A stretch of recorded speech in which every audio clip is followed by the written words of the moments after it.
आशीष जी।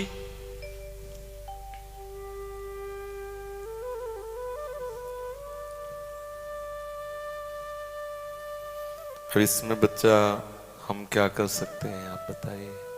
जो आपने इसमें लिखा है उसके लिए तो आपको ही सावधान होना पड़ेगा। पहले ही विचार करना पड़ेगा कि आप जो कर रहे हैं बहुत गलत है, आपके स्वार्थ और परमार्थ दोनों के लिए। आप इसकी कमी को खुद जान रहे हैं कि आपको कितना परेशानी हो रही। तो आपको पहली बात कसम खाना होगा, दृढ़ निश्चय करना होगा, मैं किसी भी तरह से वो क्रिया नहीं करूंगा। समझ रहे ना। और दूसरी बात, ऐसा दृश्य, ऐसे लोगों से वार्ता, ऐसा संग जो हमारी उस क्रिया को करने के लिए प्रोत्साहन दे, वो छोड़ना होगा। तीसरी बात, हमारा भोजन सात्विक हो, भोजन सतोगुणी हो। बहुत मिर्च मसाला मांस और ये सब जो गंदे चीज, इससे फिर आपने उबर नहीं पाएंगे इसमें जो आपने लिखा है। और फिर आखिरी बात यह है कि किसी आयुर्वेदिक अच्छे वैद्य से मिलकर पुष्टता की औषधि लीजिए, जो आपकी धातु पुष्टता करे उसकी औषधि लीजिए। संयम से रहिए। कई महीने तक आपको बिना किसी चेष्टा के दोष दिखाई देगा, बिना किसी चेष्टा के पात भी दिखाई देगा, धातुपात होना। आप घबराना नहीं, अगर संयम से चलोगे तो कुछ समय बाद धीरे धीरे ठीक होने लगेगा। नहीं तो इससे मानसिकता बिगड़ती चली जाए। आप खुद देख रहे हो क्या अनुभव हो रहा है ना। तो अब हमें तो बच्चा आयुर्वेद का ज्ञान है नहीं जी। तो किसी आयुर्वेद से मिलिए, थोड़ा प्राणायाम व्यायाम दौड़ भाग कीजिए शरीर को, और वो गंदी क्रिया बंद कर दीजिए। बहुत हानिकारक गंदी क्रिया है, ठीक है। और धैर्य, थोड़ा उत्साहित होइए। निरुत्साहित पुरुष आगे नहीं बढ़ पाता, चाहे स्वार्थ हो या परमार्थ हो। तो उत्साह संपन्न बनिए, आप पुनः वैसे ही ठीक हो जाएंगे, पुनः मानसिकता ठीक हो जाएगी। पहले वृंदावन में तुम एक नियम लो कि मैं वो क्रिया नहीं करूंगा। गुरुजी, मैं इससे पहले एक बात कहना चाहता हूँ जी। मतलब मेरे मन में मतलब एक तरह से इतने करोड़ों अरबों खरबों चिंताएं मतलब मुझे परेशान करती रहती हैं। बच्चा इसलिए चिंताएं परेशान करते हैं कि आपकी जो धातु आपको पुष्ट करने वाली वो नष्ट हो चुकी है जी। जो आंतरिक आपको मेधा शक्ति उसे कहते हैं, जो हमारी बहुत सी चिंताओं से हमको मुक्त करती है, वो बलवान मेधा शक्ति होती है। 1 मिनट में काट के उसको शीतल कर। अब मेधा शक्ति बलवान है नहीं, तो सब चिंताओं को लिए हुए बार बार आपको क्लेश पैदा करती रहती है। ये जो ब्रह्मचर्य का नाश करते रहते हैं ना, उनकी मेधा शक्ति क्षीण हो जाती है, उनकी स्मृति शक्ति क्षीण हो जाती है, स्वभाव में चिड़चिड़ापन आ जाता है, दिमाग में ज्यादा मतलब बल लगाने की सामर्थ्य नहीं रह जाती। अगर बार बार कोई प्रश्न उत्तर करे तो एकदम, तो इसलिए बहुत थोड़ा सा है।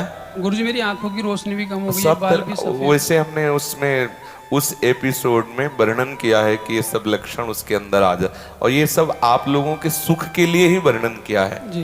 यद्यपि इन विषयों पर चर्चा गुप्त रूप से की जाती है, पर हम प्रकाशित रूप से इसी से किया कि आज हमारी नई समाज जो है, क्योंकि हम तो जानते नहीं हैं, जब हम पढ़ रहे थे तो ऐसा था नहीं, लेकिन नए नए बच्चे जो हमारे पास आए तो उन्होंने बताया कि हमारे क्लास में इन बातों का चैप्टर डाल दिया गया है।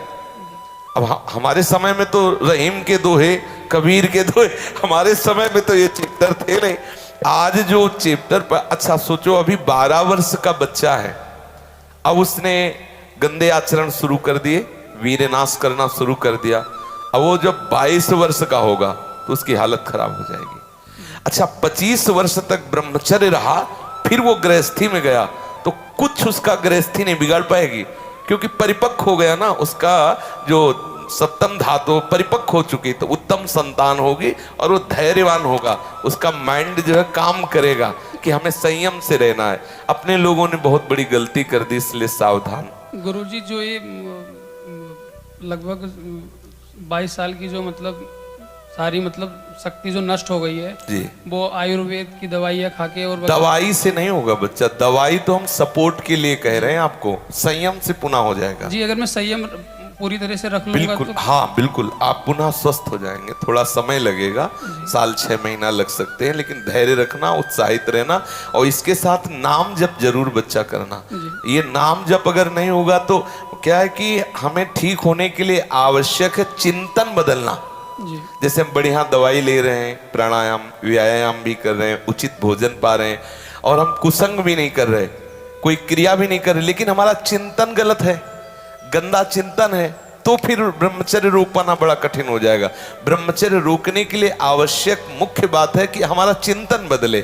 तो नाम जप थोड़ा करें, कोई नाम जो आपको प्रिय लगे, राम कृष्ण हरि राधा, जो भी आपको प्रिय लगे, 10 मिनट 20 मिनट अभ्यास करो नाम जप का। गुरुजी मैंने इसको कई बार रोकने की कोशिश भी की थी, मैंने 3-3.5 महीने इसको रोका भी था, लेकिन मुझे एक चिंता बार बार खाती है, बार बार परेशान करती है। मतलब जैसे जो मेरे पापा जी हैं, तो जब मैं इस काम को जब करता था तो लास्ट में मेरे पापा जी का मतलब माइंड में एकदम फोटो आ जाता था, तो मुझे बड़ा दुख सा होता था कि मतलब इतना गलत काम, और मेरे मतलब मैं लाता भी नहीं था, वो ऑटोमेटिकली मतलब फोटो आ जाता था।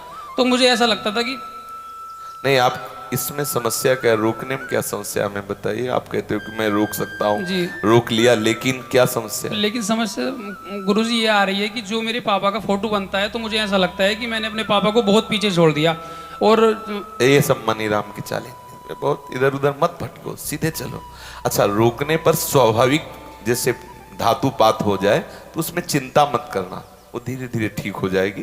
कोई क्रिया मत करना और धीरे धीरे ठीक, बिल्कुल गंभीर रहो। एक छोटी सी बात और, जब कहना तो नहीं चाह रहा, लेकिन जो चीज़ें कहनी पड़ेगी, माइंड में ये चीज़ आती कि हर किसी को मतलब हर किसी को एक्सपायर होना है, तो बच्चा प्रतिपल मर मर के क्यों एक्सपायर हो, मर मर के क्यों मरे? अरे एक बार मरना, तुम तो प्रतिपल मर रहे हो बच्चा। हम प्रतिपल मृत्यु से बचाना चाहते हैं। एक बार जब शरीर छूटना होगा तब छूटेगा, लेकिन जब तक, अब गाड़ी का एक्सीडेंट होना ही है कभी ना कभी, तो हथौड़ा ले और अभी उसे तोड़ करके खड़ी कर दो, तो खत्म यात्रा। अरे जब होना होगा तब होगा, जब तक नहीं हो रहा तब तक तो हम अपनी यात्रा तय कर रहे हैं ना। आप प्रसन्न रहिए, और जो चिंतन आता है निगेटिव नकारात्मक, उसे छोड़ते रहिए। कुछ दिन थोड़ा ब्रह्मचर्य से रहोगे तो शीतलता आने लगेगी, आपको खुद अंदर से उपदेश होने लगेगा, खूब अच्छा लगने लगेगा, आप सतमार्ग में चलने लगेंगे। ठीक है ना? आप जैसा कहा वैसा ध्यान दीजिए, और किसी आयुर्वेदिक वैद्य से मिल करके धातु पुष्टता की औषधि ले लीजिए, ये उसी को दे।